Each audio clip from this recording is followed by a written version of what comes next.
ஆண்டவரும் உலக இரட்சகருமான இயேசு கிறிஸ்துவின் விலையேறப்பெற்ற திருநாமத்தில் இந்த காலை நேரத்தில் நான் உங்களை வாழ்த்துகிறேன். பிதாவாகிய தேவனாலும் ஆண்டவராக இருக்கிற இயேசு கிறிஸ்துவினாலும் பரிசுத்த ஆவியானுடைய தயவு இரக்கத்தினாலும் உங்களுக்கு கிருபையும் சமாதானமும் பல மடங்கு பெருகுவதாக. தேவன் உங்களோடு இருப்பாராக, உங்களை ஆசீர்வதித்து மேன்மைப்படுத்துவாராக, குறைவுகளை நிறைவாக்குவாராக. ஆவிக்குரிய வாழ்க்கையில் வளர்ந்து பெருகுவதற்கு கர்த்தர் உதவி செய்வாராக. தேவனுள்ள ஐக்கியத்திலும் அன்பிலும் வளர்ந்து பெருகவும் தேவ நோக்கத்தை நிறைவேற்றுவதற்கு வேண்டிய கிருபையையும் தேவன் உங்களுக்கு தந்து உங்களை மேன்மைப்படுத்துவாராக.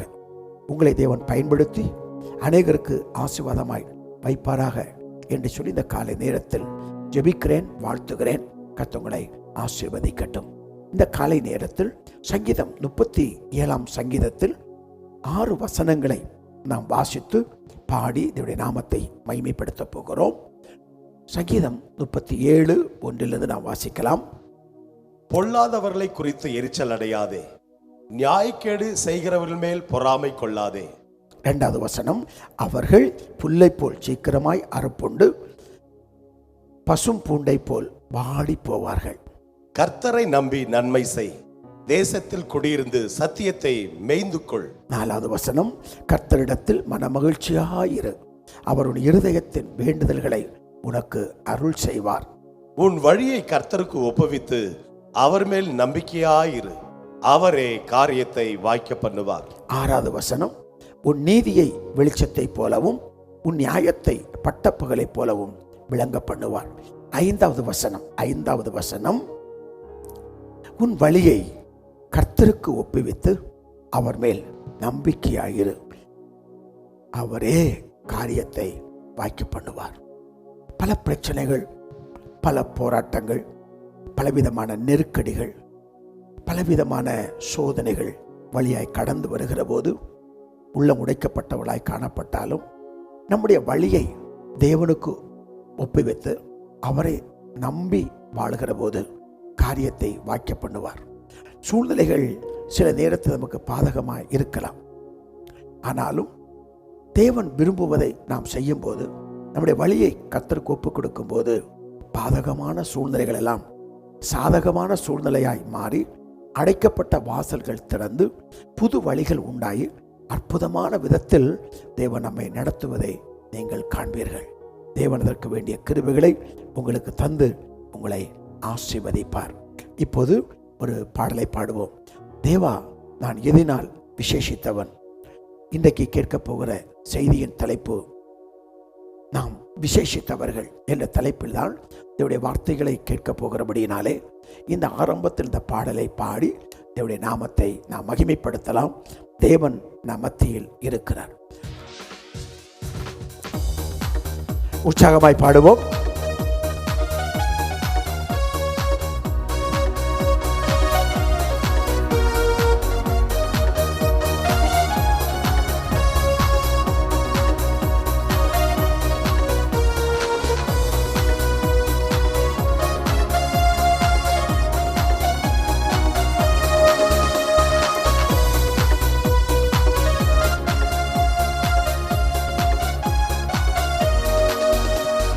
தேவா, நான் எதினால் விசேஷித்தவன், ராஜா நான் அதை தினம் யோசிப்பவன். தேவா, நான் எதினால் விசேஷித்தவன், ராஜா நான் அதை தினம் யோசிப்பவன். எதினால் இது எதினால் நீர் என்னோடு வருவதினால், எதினால் இது எதினால் நீர் என்னோடு இருப்பதினால். மேகஸ்தம்பம் மேலிரு பாதுகாக்குது, பாதை காட்ட பகல் எல்லாம் கூட செல்லுது. மேகஸ்தம்பம் மேலிருந்து பாதுகாக்குது, பாதை காட்ட பகல் எல்லாம் கூட சொல்லுது. அன்பான தேவன் என்னோடு வருவார், அது போதும் என் வாழ்விலே. அன்பான தேவன் என்னோடு வருவார், அது போதும் என் வாழ்விலே.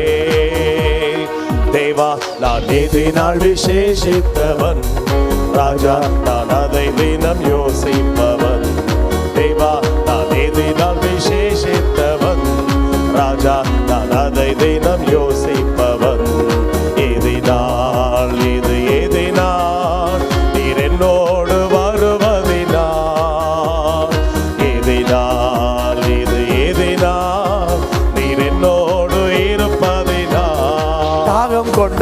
தேவஜனம் வானம் பார்க்குது, ஆவல் கொண்ட கண்மலையும் கூட சொல்லுது. தாகம் கொண்ட தேவஜனம் வானம் பார்க்குது, ஆவல் கொண்ட கண்மலையும் கூட செல்லுது. என் ஏக்கமெல்லாம் என் தேவன் தீர்ப்பார், சந்தோஷம் நான் காணுவேன். என் ஏக்கமெல்லாம் என் தேவன் தீர்ப்பார், சந்தோஷம் நான் காணுவேன். தேவா, நான் இதனால் விசேஷித்தவன், ராஜா நான் அதை தினம் யோசிப்பவன். தேவா, நான் இதனால் விசேஷித்தவன், ராஜா நான் அதை தினம் யோசிப்பவன். எதினால் இது எதினால் நீர் என்னோடு வருவதினால், எதினால் இது எதினால் நீர் என்னோடு இருப்பதினால். வாழ்க்கையிலே கசப்புக்கள் கலந்திட்டாலும் பாசமுள்ள ஒரு மரம் கூட வருது. வாழ்க்கையிலே கசப்புக்கள் கலந்திட்டாலும் பாசமுள்ள ஒரு மரம் கூட வருது. மாறாவின் நீரை தேனாக மாற்றும் என் நேசர் என்னோடுண்டு. மாறாவின் நீரை தேனாக மாற்றும் என் நேசர் என்னோடுண்டு. தேவா, நான் இதனால் விசேஷித்தவன், ராஜா நான் அதை தினம் யோசிப்பவன். தேவா, நான் இதனால் விசேஷித்தவன், ராஜா நான் அதை தினம் யோசிப்பவன். எதினால் இது எதினால் நீர் என்னோடு வருவதினால், எதினால் இது எதினால் நீர் என்னோடு இருப்பதினால், எதினால் இது எதினால் நீர் என்னோடு வருவதினால். எல்லா நாமத்திற்கும் மேலான நாமம் உடையவரும், ஆதியும் அந்தமுமானவரும், தொடக்கமும் முடியுமானவரும், சர்வ சிருஷ்டிக்கும் எஜமானனும், சேரக்கூடாத ஒளியில் வாசம் பண்ணுகிறவருமாயிருக்கிற பிதாவே, செல்லக்குமாரன் இயேசுவின் நாமத்தில் இந்த காலை நேரத்தில் சமூகத்துக்கு நேராய் நாங்கள் கடந்து வருகிறோம். இதெல்லாம் காத்து ஒரு புதிய நாளை தந்து உடைய சமூகத்திலிருந்து ஆண்டவரே உம்மை நோக்கி பார்க்க கிருபைக்காய் ஸ்தோத்திரம். தூரத்துக்கும் சமீபத்துக்கும் தேவனாயிருக்கிற கர்த்தர் எந்த இடத்தில் நம்முடைய பிள்ளைகள் இந்த வார்த்தைகளை கேட்டாலும் நம்முடைய பிள்ளைகளை ஆசீர்வதித்து மேன்மைப்படுத்த வேண்டும் என்று நாங்கள் ஜெபிக்கிறோம். அப்பா, இம்மட்டும் நடத்தின தேவன் தொடர்ந்து நம்முடைய பிள்ளைகளை நடத்தும். தேவ இரக்கம் வெளிப்படட்டும். ஜெபத்தை கேட்பதற்காய் கோடி ஸ்தோத்திரம். இயேசுவின் நாமத்தில் ஜெபிக்கிறேன் பிதாவே, ஆமேன். என கண்பானவர்களே, இந்த காலை நேரத்தில் சந்திப்பதற்கு கற்றுக் கொடுத்த கிருபைக்காக ஸ்தோத்திரம். ஒரு புதிய நாளை தந்திருக்கிறார். அந்த நாளிலும் ஒரு சமூகத்தில் வருவதற்கு தேவன் இரக்கம் பாராட்டி இருக்கிறார். யார் விசேஷித்தவர்கள், நாம் விசேஷமானவர்கள் என்கிற தலைப்பில் தேவனுடைய வார்த்தைகளை நாம் தியானிக்க போகிறோம். கர்த்தர் நம்மோடு கூட பேசுவாராக. மத்தேயு 6ஆம் அதிகாரம் 26வது வசனத்தை பாருங்கள். மத்தேயு 6:26. ஆகாயத்து பட்சிகளை கவனித்து பாருங்கள், அவைகள் விதைக்கிறதும் இல்லை, அறுக்கிறதும் இல்லை, களஞ்சியங்களில் சேர்த்து வைக்கிறதும் இல்லை, அவைகளையும் உங்கள் பரமபிதா பிழைப்புட்டுகிறார். அவைகளை பார்க்கிலும் நீங்கள் விசேஷித்தவர்கள் அல்லவா? ஆமென். அவர்களை காட்டிலும் நாம் விசேஷித்தவர்களாய் இருக்கிறோம். என கர்மான கர்த்தருடைய பிள்ளையே, இந்த உலகத்தில் சில விசேஷித்தவர்கள் இருக்கிறார்கள். பதவியில் இருப்பதினால் அவர்கள் விசேஷித்தவர்கள், நிறைய பணம் இருப்பதினால் விசேஷித்தவர்கள், அதிகாரம் பெற்றதினால் அவர்கள் விசேஷித்தவர்கள், ஆள் பலம் இருப்பதினால் விசேஷித்தவர்கள், அழகு அதிகமாக இருப்பதினால் அவர்கள் விசேஷித்தவர்கள். இப்படி இந்த உலகம் இப்படிப்பட்ட காரியத்தை வைத்து விசேஷித்தவர்களாய் பார்க்கிறது, அவர்களை பாராட்டுகிறது, மெச்சிக்கொள்ளுகிறது. அவர்களை பின்பற்றவும் பின்தொடர்ந்து போவதற்கும் அநேக தங்கள் வாழ்க்கையை ஒப்பு கொடுக்கிறதை நாம் பார்க்கிறோம். சிலருடைய நடிப்பு விசேஷமாக இருக்கிறது. ஆகவே அநேக வாலிப தம்பி தங்கைகள் அவர்களை பின்பற்றி கடந்து போவதை விசேஷமாக நினைக்கிறார்கள். ஆனால் ஆண்டவரை ஏற்றுக்கொண்ட கர்த்தருடைய பிள்ளைகளாகிய நமக்கு எது விசேஷமானது என்பதைத்தான் இந்த காலை நேரத்தில் நாம் தியானிக்க போகிறோம். பரிசுத்த வேதாகமத்தில் பேதுரு யாக்கோபு, யோவான், இவர்கள் 3 பேரும் விசேஷமானவர்கள் என்பதை குறித்து கலாத்தியர் 2:9 வாசிக்கிறோம். தூண்களாக எண்ணப்பட்டார்கள் என்பதை பார்க்கிறோம். தானியேல் 3 வேளை ஜெபித்ததினால் விசேஷமானவனாய் காணப்பட்டான். ஆபிரகாம் தேவனுக்கு முன்பாக நின்றதினால் விசேஷமாய் காணப்பட்டார். மோசே தேவனுடைய சிநேகிதனாய் காணப்பட்டதினால் விசேஷமாய் காணப்பட்டார். யூதகுலத்திற்கு விடுதலை வாங்கி கொடுத்ததினால் எஸ்தர் ராஜாத்தே விசேஷமாய் பார்க்கப்பட்டதை குறித்து நம்ம வேதத்தில் நாம் வாசிக்கிறோம். எனக்கு அன்பானவர்களே, நீங்கள் எதில் விசேஷித்தவர்கள்? இந்த உலகத்தின் செல்வம், சொத்து, ஆஸ்தியை வைத்திருப்பதனால் விசேஷித்தவர்களா? இல்லை, தேவனால் நாம் அழைக்கப்பட்டிருக்கிறோம், தெரிந்து கொள்ளப்பட்டிருக்கிறோம், அபிஷேகப்பட்டிருக்கிறோம் என்பதனால் நாம் விசேஷித்தவர்களா என்பதை சற்று யோசித்து பாருங்கள். ஆகவே இந்த உலகத்தின் காரியத்தில் நாம் இருப்பதினால், அந்த ஆஸ்திகள் நமக்கு அதிகமாக இருப்பதனால் அல்ல, சர்வ வல்லமை உள்ள தேவன் நம்மோடு கூட இருப்பதனால்தான் விசேஷித்தவர்கள். தேவன் ஒரு மனிதனோடு இருப்பார் என்றால், ஒரு பெண்ணோடு, ஒரு ஆணோடு, ஒரு ஊழியரோடு, ஒரு குடும்பத்தோடு தேவன் இருப்பார் என்றால் அவர்கள்தான் விசேஷித்தவர்கள், விலையேற பெற்றவர்கள், பாராட்டத்தக்கவர்கள், மெச்சிக்கொள்ளப்பட்டவர்கள், ஆசீர்வாதப்படத்தக்கவர்களாய் அவர்கள் இருக்கிறார்கள். ஆகவே அந்த அடிப்படையில் சில வசனத்தை நாம் தெரிந்து கொள்ளலாம். அப்போஸ்தலர்கள் 9ஆம் அதிகாரம் 15வது வசனத்தை பாருங்கள். அப்போஸ்தலர்கள் 9:15 பாருங்கள். அதற்கு கர்த்தர், நீ போ, அவன் புறஜாதிகளுக்கும் ராஜாக்களுக்கும் இஸ்ரவேல் புத்திரருக்கும் என்னுடைய நாமத்தை அறிவிக்கிறதற்காக நான் தெரிந்து கொண்ட பாத்திரமாய் இருக்கிறேன். முதலாவது காரியம், தேவன் நம்மை அழைத்து தெரிந்து கொண்டதினால், முன் குறித்து நம்மை தெரிந்து கொண்டதினால் நாம் விசேஷித்தவர்களாக இருக்கிறோம். யோவான் 8:30 நாம் வாசிக்கிற போது, யாரை முன்குறித்தாரோ அவரை தேவன் அழைத்திருக்கிறார். என கர்மான கர்த்தருடைய பிள்ளையே, வானத்தையும் பூமியையும் உண்டாக்கின சர்வ வல்லமையுள்ள தேவன் அற்பமாயிருக்கிற நம்மை அவர் முன்குறித்து அழைத்து தெரிந்து கொண்டிருக்கிறார் என்றால் நாம் விசேஷமானவர்கள். உங்கள் ஊருக்கு ஒரு பெரிய மனிதர் ஒருவர் வருகிறார் என்று வைத்துக் கொள்ளுங்கள். ஒரு பெரிய அரசியல் பலம் கொண்ட ஒருவர், இல்லை என்றால் ஒரு அமைச்சராக இருக்கிற ஒருவர் உங்கள் ஊருக்கு வருகிறார் என்று வைத்துக் கொள்ளுங்கள். ஒருவருடைய பெயரை சொல்லி அவரை அழைத்தால் எல்லா மக்களுடைய கண்களும் அவங்க மக்கள் தான் திரும்பும். ஓ, இந்த அமைச்சருக்கு ஒரு ரொம்ப பழக்கம் போல, இந்த முதலாளிக்கு அவர் பழக்கம் போல என்று சொல்லி எல்லாருடைய கண்களும் அவர் பக்கமாக திரும்பும். ஒரு முதலாளி, ஒரு அமைச்சர், ஒரு பொறுப்பில் இருக்கிறவர், பலருக்கு பிரபலமான ஒருவரை பெயர் சொல்லி கூப்பிட்டதுனால எவ்வளோ பெரிய பெருமை அங்கே வெளிப்படுகிறதை நாம் பார்க்கிறோம். ஆனால் வானத்தையும் பூமியையும் உண்டாக்குன கர்த்தரே நம்மை பெயர் சொல்லி அழைத்து முன்குறித்திருக்கிறார் என்றால் நாம் எவ்வளோ விசேஷமானவர்கள். இந்த தெளிவு, இந்த புரிந்து கொள்ளுதல் இது நமக்கு இருக்குமானால் இந்த உலகத்தின் மேல கர்த்தர் மேலே நம்முடைய கண்கள் எப்போதும் பதிந்தே இருக்கும். அது எவ்வளோ பெரிய மேன்மையான ஒரு காரியம், எவ்வளவு ஆசீர்வாதமான ஒரு காரியம். என்னையும் தேவன் தெரிந்து கொண்டிருக்கிறாரே, என்னையும் தேவன் அழைத்திருக்கிறாரே, என்னையும் தேவன் முன்குறித்திருக்கிறாரே என்கிற அந்த எண்ணம் நமக்குள்ள இருக்கும்போது நாம் விசேஷித்தவர்களாய் நாமே பார்க்க ஆரம்பித்து விடுவோம். அதன் நிமித்தம் ஆசீர்வாதங்கள் நமக்கு அளவில்லாமல் நிச்சயமாய் கிடைக்கும். ஆகவே நாம் முன்குறிக்கப்பட்டு அழைத்து தெரிந்து கொள்ளப்பட்டவர்களாய் நாம் இருப்பதனால் நாம் விசேஷமானவர்கள்.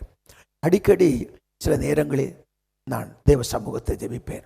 ஆண்டவரே, அப்பிரயோஜனம் உள்ள என்னையும் உம்முடைய கண்கள் கண்டு என்னை முன்குறித்து அழைத்து இந்த உன்னதமான ஊழியத்துக்கு தெரிந்து கொண்டீரே, அதற்காக உமக்கு ஸ்தோத்திரம்.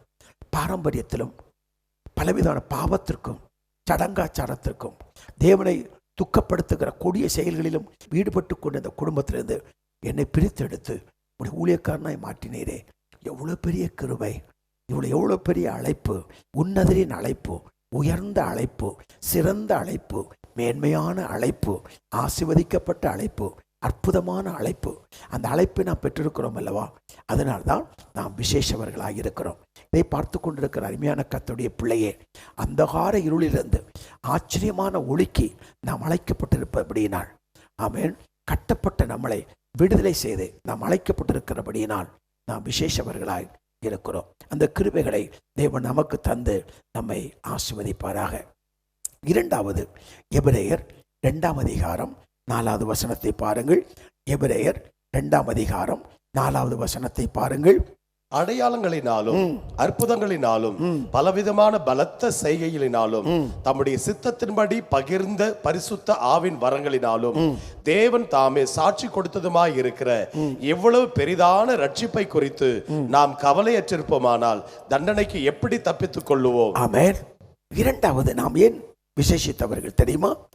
நாம் ரட்சிக்கப்பட்டபடியினால் நாம் விசேஷித்தவர்கள். அநேகரை பார்த்து முதல் கேள்வி என்ன கேட்பாங்க? நீங்க ரட்சிக்கப்பட்டிருக்கீங்களா? அப்படிதான் எல்லாரும் கேட்பாங்க. அப்போ கிருபையினாலே விசுவாசத்தை கொண்டு ரட்சிக்கப்பட்டீர்கள், இது உங்களால் உண்டானதில்லை, தேவனுடைய ஈவு என்று எபேசியர் 2:8 நம்ம வாசிக்கிறோம். அப்ப ரெண்டாவது, எது நம்மை விசேஷித்தவளாய் மாற்றுகிறது? நான் ரட்சிக்கப்பட்டதினாலே. அருமையான கர்த்தருடைய பிள்ளையே, ரட்சிப்பு வெளியேற பெற்றது, ரட்சிப்பு மேன்மையானது, ரட்சிப்பு கர்த்தருடையது என்று வேதம் சொல்லுகிறது. அப்போ ரெண்டாவது நம்ம எதனால விசேஷித்தவர்கள் என்று சொன்னால், நாம் ரட்சிக்கப்பட்டதுனால. அல்லேலூயா. பரலோகத்தில் உனது பெயர் எழுதிவிட்டார் என் தேவன், பரலோகத்தில் எனது பெயர் எழுதிவிட்டார் என் இயேசு. பாவமெல்லாம் போக்கிவிட்டார், பயங்கள் எல்லாம் நீக்கிவிட்டார். பாவமெல்லாம் போக்கிவிட்டார், பயங்கள் எல்லாம் நீக்கிவிட்டார். சர்வ வல்லவர் என் சொந்தமானார், சாவை வென்றவர் என் ஜீவனானார். சர்வ வல்லவர் என் எஜமானன், சாவை வென்றவர் என் மனவாளர். ஹல்லேலூயா, ஹல்லேலூயா, ஹல்லேலூயா, ஹல்லேலூயா. மூன்றாவதாக, முதலாவது முன்குறித்து அழைத்து தெரிந்து கொண்டபடியினால் நாம் விசேஷித்தவர்கள். 2, சர்வ வல்லமையுள்ள தேவன் கிருபையினால் நம்மை இரட்சித்ததினால் நாம் விசேஷமானவர்கள். மூன்றாவது, நாம் அபிஷேகத்தை பெற்றிருப்பதினால் விசேஷமானவர்கள். அப்போஸ்தலர் 1ஆம் அதிகாரம் 8ஆம் வசனம். அப்போஸ்தலர் 1ஆவது அதிகாரம் 8ஆவது வசனத்தை பாருங்க. பரிசுத்த ஆவி உங்களிடத்தில் வரும்போது நீங்கள் பலனடைந்து எருசலேமிலும் யூதேயா முழுவதிலும் சமாரியாவிலும் பூமியின் கடைசி பரியந்தமும் எனக்கு சாட்சிகளாயிருப்பீர்கள் என்றார். ஆமென்.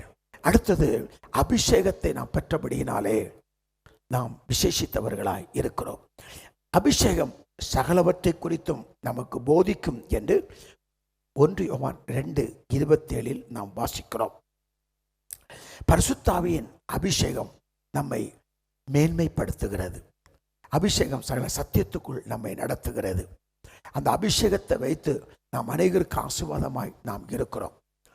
ஸ்தேவான் வல்லமையில் அபிஷேகத்தை நிறைந்தவனாய் ஜனங்களுக்குள்ள பலத்த கிரிகளை நடப்பித்தான் என்று அப்போஸ்தலர் 6ஆம் அதிகாரத்தில் வாசிக்கிறோம். அப்போ அபிஷேகம் விலை மதிக்க முடியாத சொத்து, அதை நம்ம சம்பாதிச்சிருக்கிறோம். அது சாதாரணமானதில்லை, தேவன் கிருபையாய் நமக்கு கொடுத்தது. அநேக அந்த அபிஷேகத்தை பெற்றுக்கொள்ள முடியல, ஆனால் நம்மை நம்பிய அபிஷேகத்தை நம்மேல் தேவன் வைத்திருக்கிறார். ஒரு மனிதனை உயர்த்தி காட்டுவதும் மேன்மைப்படுத்தி காட்டுவதும் ஆசீர்வாதத்தில் வைத்திருப்பதும் ஒரு அபிஷேகம். அந்த அபிஷேகத்தை நாம் பெற்றதினாலே நாம் விசேஷமாய் உள்ளவர்களாய் நாம் இருக்கிறோம். சன்னத்தை பாடுவோம். அபிஷேகம் என் தலை மேலே, ஆவியானவர் எனக்குள்ளே. அபிஷேகம் என் தலை மேலே, ஆவியானவர் எனக்குள்ளே. இதயங்கள் நொறுக்கப்பட்டோ ஏராளம் ஏராளம். இதயங்கள் நொறுக்கப்பட்டோர் ஏராளம் ஏராளம். காயம் கட்டுவே தேசமெங்கும் இயேசுவின் நாமத்தினால்.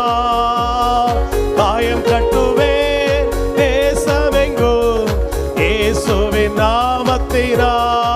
அபிஷேகம் என் மேலே, ஆவியானவர் எனக்குள்ளே. அபிஷேகம்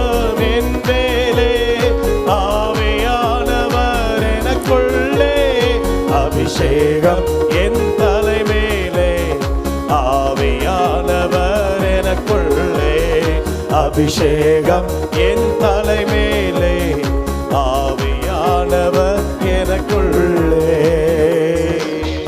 நாலாவதாக நாம் எதனால் விசேஷித்தவர்கள்? 2 கொரிந்தியர் 9ஆம் அதிகாரம் 14ஆம் வசனத்தை பாருங்கள். 2 கொரிந்தியர் 9ஆம் அதிகாரம் 14வது வசனத்தை பாருங்கள். உங்களுக்காக வேண்டுதல் செய்து தேவன் உங்களுக்கு அளித்த மிகவும் விசேஷித்த கிருபை நிமித்தம் உங்கள் மேல் வாஞ்சையாய் இருக்கிறார்கள். ஆமென். அப்போ 4வது, நாம் கிருபை பெற்றவர்களாய் இருப்பதினால், தேவனிடமிருந்து அந்த கிருபையை பெற்றவர்களாய் நாம் இருப்பதினால் நாம் விசேஷம் உள்ளவர்களாய் நாம் இருக்கிறோம். ஆதியாகமம் 6:8 நோவாவுக்கோ கர்த்தருடைய கண்களிலே கிருபை கிடைத்தது. மரியாளுக்கு கர்த்தருடைய கண்களிலே கிருபை கிடைத்தது. மோசேக்கு கர்த்தருடைய கண்களிலே கிருபை கிடைத்ததை குறித்து வாசிக்கிறோம். ஜீவனை பார்க்கிறோம், கிருபை நல்லது என்று சங்கீதம் 63:3 நம்ம வாசிக்கிறோம். கிருபை பெற்றவர்களை கொண்டு தேவன் உன்னதமான திட்டத்தை, நோக்கத்தை இந்த பூமியிலே நிறைவேற்றினார். நோவாவை கொண்டு திட்டத்தை நிறைவேற்றினார். மரியாளை கொண்டு இதனுடைய திட்டத்தை கர்த்தர் நிறைவேற்றினார். இன்றைக்கும் சில கிருபை பெற்ற ஊழியர்களை கொண்டு, கிருபை பெற்ற குடும்பங்களை கொண்டு கர்த்தர் இன்றைக்கும் தன்னுடைய திட்டத்தை நிறைவேற்றி கொண்டே இருக்கிறார்கள். ஆனால் அன்பான கர்த்தருடைய பிள்ளைகளே, நாம் எதில் விசேஷித்தவர்கள்? இதனுடைய கிருபையை நாம் பெற்றிருக்கிறோம். ஆகவே நாம் விசேஷித்தவர்களாய் காணப்படுகிறோம். அந்த கிருபை நம்மை அற்புதமாய் நடத்துகிறது. இந்த காலை நேரத்தில் அநேகர் சொல்லுவாங்க, எனக்கு ஆசீர்வாதமே இல்லை, நான் ஏன் பிறந்திருக்கணும், நான் ஏன் இப்படி வாழணும்னு சொல்லி சலித்து கொள்ளுகிற காலகட்டத்தில் வந்திருக்கிறோம். நமக்குள் தேவன் வைத்திருக்கிற விசேஷித்தவைகளை பார்க்கிற கண்களும் அந்த பார்வையும் நமக்கு இருக்குமானா நாம் புலம்பிக் கொண்டே இருக்க மாட்டோம். இல்லாதவைகளை குறித்து புலம்பிக் கொண்டிருக்காமல் தேவன் நமக்குள் வைத்திருக்கிற அந்த கிருபைகளை பார்த்து நாம் ஸ்தோத்திரம் செலுத்துவோமானால் தேவன் இன்னும் அநேக அற்புதங்களை செய்து தன்னுடைய நாமத்தை நிச்சயம் மகிமைப்படுத்துவார். சிலரை சந்திக்கும் போது சொல்லுவாங்க, எப்படிப்பா இருக்கீங்க அப்படின்னு. ஏதோ இருக்கிறேன். நான் சொல்லுவேன், இம்மட்டு நம்ம உயிரோடு இருப்பதே பெரிய கிருபை. அது பெரிய கிருபை. நேற்றைக்கு பார்த்தவர்கள் இன்றைக்கு இல்லை, ஆனால் இன்றைக்கு நம்மை கர்த்தர் உயிரோடு வைத்திருக்கிறது கிருபை. ஆகவேதான் மோசே 90ஆம் சங்கீதம் சொல்லும்போது, நாட்களை எண்ணும் அறிவை எங்களுக்கு தாரும் என்றார். ஒவ்வொரு நாளும் நாம் இருப்பது அவருடைய கிருபை, தேவனுடைய தயவு, தேவனுடைய இரக்கம். ஆகவே நாம் கிருபை பெற்றவர்களாய் நாம் இருப்பதினால் நாம் விசேஷம் உள்ளவர்களாய் நாம் இருக்கிறோம். அடுத்ததாக முதலாவது நான் சொன்னேன், நாம் முன்குறித்து அழைக்கப்பட்டு தெரிந்து கொண்டதினாலே. 2வது, நாம் ரட்சிக்கப்பட்டதினாலே. 3வது, நாம் அபிஷேகம் பண்ணப்பட்டதினாலே. 4வது, நாம் தேவனுடைய கிருபையை பெற்றதினாலே. 5வது நம்ம பாருங்கள், 2 தீமோத்தேயு 1:12 வாசிக்கலாம். 2 தீமோத்தேயு 1ஆம் அதிகாரம் 12வது வசனம். அது நிமித்தம் நான் இந்த பாடுகளையும் அனுபவிக்கிறேன், ஆயினும் நான் வெட்கப்படுகிறதில்லை. ஏனென்றால் நான் விசுவாசிக்கிறவர் இன்னார் என்று அறிவேன். நான் அவரிடத்தில் ஒப்பு கொடுத்ததை அவர் அந்நாள் வரைக்கும் காத்துக்கொள்ள வல்லவராய் இருக்கிறார் என்று நிச்சயித்தும் இருக்கிறேன். அல்லேலூயா, ஆமென். அப்ப அடுத்தது நம்ம என்னன்னா, நம்ம தேவனை குறித்த ஒரு அறிவுள்ளவர்களாக இருக்கிறோம். ஆகவே நம்ம விசேஷித்தவர்கள். எல்லாவற்றுக்கும் மேலாக யோவான் 1:12 நீங்க பார்க்கிற போது, நாம் அவருடைய பிள்ளைகளாய் இருப்பதினால் நாம் விசேஷித்தவர்களாய் இருக்கிறோம். யோவான் 1:12 பார்த்தீங்கன்னா, அவருடைய நாமத்தின் மேல் விசுவாசமுள்ளவர்களாய் இயேசுவை ஏற்றுக்கொண்டவர்கள் எத்தனை பேர்களோ அத்தனை பேர்களும் தேவனுடைய பிள்ளைகள் ஆகும்படி அவர்களுக்கு அதிகாரம் கொடுத்தார். நாம் தேவனுடைய பிள்ளைகளாய் இருப்பதே பெரிய ஒரு ஆசீர்வாதம். ஆமென். இந்த உலகத்தில் யாராகிலும் தங்கள் ஆராதிக்கிற தேவனை அப்பா என்று கூப்பிட முடியுமா? ஆனால் வானத்தை பூமியை உண்டாக்கின சர்வ வல்லமையுள்ள தேவனை அப்பா பிதாவே என்று கூப்பிடப்படுகிற புத்திர சுவேகாரத்தின் ஆவியை தந்தார் என்று ரோமர் 8:15 நம்ம வாசிக்கிறோம். அப்போ நம்ம ஆண்டுடைய பிள்ளைகளாக இருக்கிறோம். ஆண்டுடைய பிள்ளைகளாக இருப்பதை பெரிய கிருபை. அப்ப நம்ம தேவனுக்கு அருகில் நெருங்கி வருகிற போது எந்த உறவு வெளிப்படுகிறது? அப்பா பிள்ளை உறவு அங்கு வெளிப்படுகிறது. அதனால் நாம் விசேஷித்தவர்கள். அதனால் நாம் தேவனை அறிந்திருக்கிறோம், நாம் தேவனால் அறியப்பட்டிருக்கிறோம். ஆகவே அந்த உன்னதமான காரியம்தான் நம்மளை விசேஷித்தவர்களாய் மாற்றுகிறது. இந்த காலை நேரத்தில் தேவ சமூகத்தில் வந்திருக்கிற அருமையான கர்த்தருடைய பிள்ளையே, நாம் விசேஷித்தவர்களாய் கர்த்தர் வைத்திருப்பதினால் கர்த்தருக்கு கோடா கோடி ஸ்தோத்திரம் உண்டாவதாக. அது மட்டுமல்ல, அடுத்து நாம் எதனால் விசேஷித்தவர்கள்? சங்கீதம் 146:5 பாசிங்கள். சங்கீதம் 146:5 பாருங்கள். 146 சங்கீதம் 5வது வசனம். யாக்கோபின் தேவனை தன் துணையாக கொண்டிருந்து தன் தேவனாகிய கர்த்தர் மேல் நம்பிக்கை வைக்கிறவன் பாக்கியவான். ஆமென். அடுத்தது, நாம் கர்த்தரை நாம் துணையாக வைத்திருக்கிறோம். அவர் நமக்கு துணை நிற்கிறார். அவர் நமக்கு துணையாக நிற்பதினால் நாம் விசேஷமானவர்கள். சர்வ வல்லமை உள்ள தேவன் நமக்கு துணையாய் வருகிறார். பாருங்கள், எவ்வளவோ பிரச்சனைகள், எவ்வளவோ போராட்டங்கள், எவ்வளவோ பாடுகள், அவமானங்கள் சகித்து கொண்டிருக்கிறோம். ஆகவே அதுல தேவன் நமக்கு துணையாய் நிற்பதினால் நாம் விசேஷமானவர்களாய் காணப்படுகிறோம். ஆண்டவர் யோசுவாவை பார்த்து சொன்னார், நான் உன்னை விட்டு விலகுவதும் இல்லை, உன்னை கைவிடுவதும் இல்லை. ஆண்டவர் நம்மோடு கூட இருப்பதனால நம்ம விசேஷமானவர்கள். இல்லைன்னா இந்த விசேஷம் நம்மகிட்ட இல்லை. நம்முடைய பொருளும் பொன்னும் ஆஸ்தியும் இதெல்லாம் வைத்திருப்பதனால் உலகத்தான் பார்வையில் நாம் விசேஷவர்களாய் காணப்படலாம். ஆனால் இப்படிப்பட்ட சிறந்த பண்புகளும் குணங்களும் வேதம் சொல்லுகிற காரியங்கள் நம்முடைய வாழ்க்கையிலே காணப்படுமானால் நாம் விசேஷித்தவர்களாக இருந்து அநேகருக்கு ஆசீர்வாதமாக இருப்போம். இந்த காலை நேரத்தில் தேவ சமூகத்தில் வந்திருக்கிற கர்த்தருடைய பிள்ளையே, நாம் விசேஷமாய் இருப்பதனால் கர்த்தருக்கு நன்றி உள்ளவர்களாய் காணப்பட வேண்டும். தானியேலை பாருங்கள், 3 வேளை ஜெபிக்கிறவன், அவன் விசேஷமானவனாய் காணப்பட்டான். யோசேப்பை பாருங்கள், அவன் வாழ்க்கையில் பரிசுத்தமாக காத்து கொண்டான், அவன் விசேஷமானாய் காணப்பட்டான்.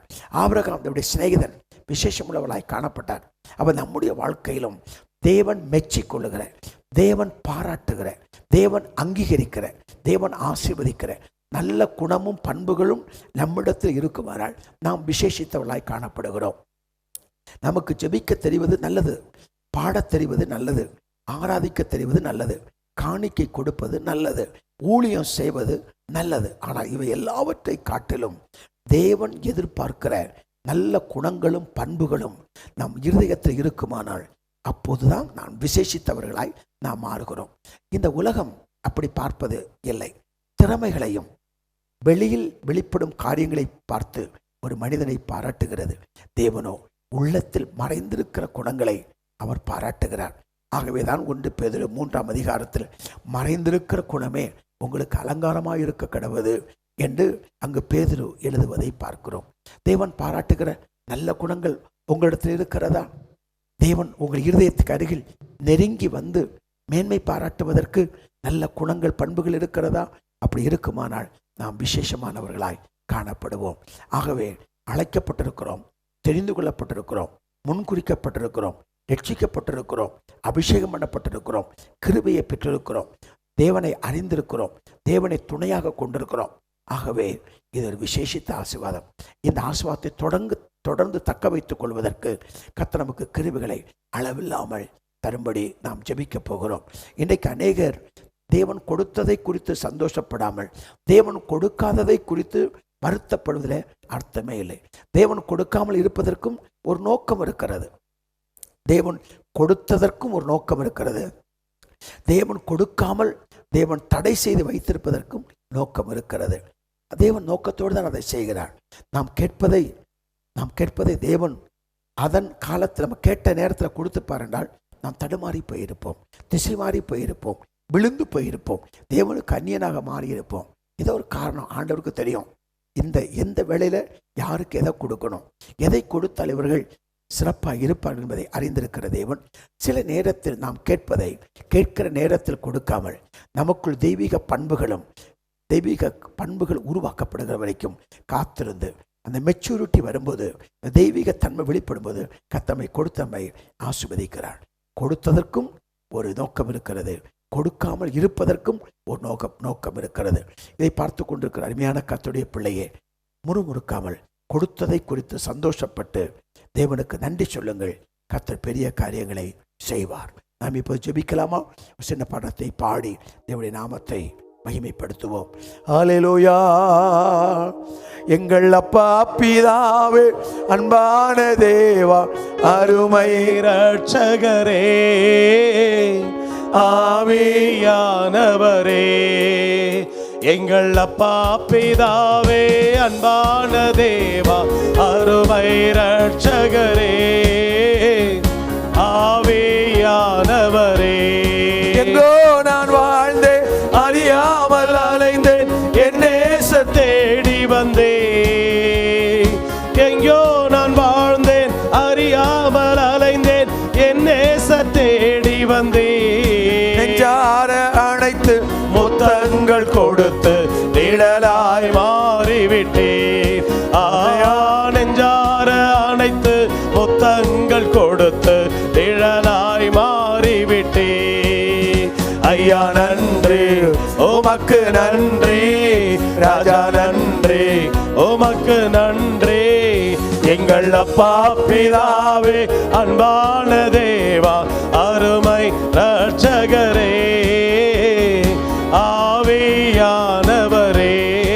ஆராதனை உமக்கே, ஆராதனை உமக்கே, ஆராதனை உமக்கே, ஆராதனை உமக்கே. பலவீனனே எங்களில் உந்தன் கிருபை தந்தீரையா, எந்தன் பலவீன நேரங்களில் உந்தன் கிருபை தந்தீரையா. இயேசு ராஜா என் பலனானே, எதற்கும் பயமில்லையே. இயேசு ராஜா என் பலனானே, எதற்கும் பயமில்லையே. ஆராதனை ஆராதனை உமக்கே, ஆராதனை உமக்கே, ஆராதனை உமக்கே, ஆராதனை உமக்கே. இம்மட்டும் எங்களை நடத்தினவரும் இனிமேல் எங்களை நடத்த போகிறவருமாய் இருக்கிற சர்வ வல்லமையுள்ள பிதாவே, உம்முடைய வலது பாரசத்தில் பரிந்து பேசி ஜெபிக்கிற ஆண்டவரும் உலக இரட்சகருமான இயேசுவின் நாமத்தில் நாங்கள் ஜெபிக்கிறோம். நீ செய்த எல்லா நன்மைகளுக்காய் உமக்கு ஸ்தோத்திரம். உளையான சேற்றிலிருந்து எங்களை தூக்கி எடுத்து பாவமர கழுவி பரிசுத்தமாக்கி உடைய பிள்ளையாய் அங்கீகரித்து ஆசீர்வதித்து இம்மட்டும் நீர் எங்களை நடத்தி வருகிற கிருபைகளுக்காய் உமக்கு ஸ்தோத்திரம் அப்பா. நீர் எங்களை தெரிந்து கொண்டீரே, ஆகையால் நாங்கள் விசேஷமானவர்கள் அப்பா. முன்குறித்தீரே, விசேஷமானவர்கள். அபிஷேகித்தீரே, விசேஷமானவர்கள் அப்பா. எங்களை நம்பி அபிஷேகத்தை கிருபையை வைத்திருக்கிறீரே, நாங்கள் விசேஷித்தவர்கள் அப்பா. இந்த வார்த்தையை கேட்டுக்கொண்டிருக்கிற ஒவ்வொரு மக்களுக்கும் விசேஷமாய் வாழ, விசேஷமாய் தங்களை தாங்களே பார்க்க அனுக்கிரகம் பண்ணும்படியாய் நாங்கள் ஜெபிக்கிறோம் அப்பா. உலகத்தில் சம்பாதித்த பொன்னையும் பொருளையும் ஆசையும் பட்டத்தையும் பதவியையும் விசேஷமாய் நினைக்காதபடி வைத்திருக்கிற அழைப்பையும் அபிஷேகத்தையும் கிருபைகளையும் தாளந்துகளையும் ஆண்டவரே பெரிதாக கருதுவதற்கு கிருபைகளை தரும்படியாய் இயேசுவின் நாமத்தில் நாங்கள் ஜெபிக்கிறோம் அப்பா. தகப்பனே உமக்கு நன்றி. உடைய பிரசன்னம் உடைய பிள்ளைகளை நிரப்பட்டும், இருதயத்தை நிரப்பட்டும், பிரசன்னுடைய வீடுகளை நிரப்பட்டும் என்று சொல்லி நாங்கள் ஜெபிக்கிறோம். ஒரு வெறுமையோடு வந்திருக்கலாம், ஒரு வெறுப்போடு வந்திருக்கலாம், ஒரு துக்கத்தோடு வந்திருக்கலாம், கவலையோடு வந்திருக்கலாம்.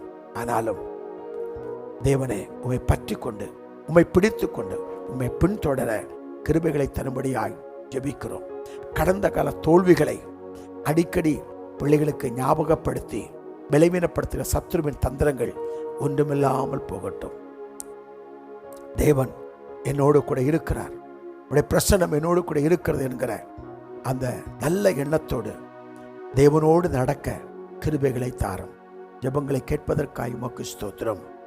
இயேசுவின் நாமத்தில் நாங்கள் ஜெபிக்கிறோம் அப்பா. ஹல்லேலூயா.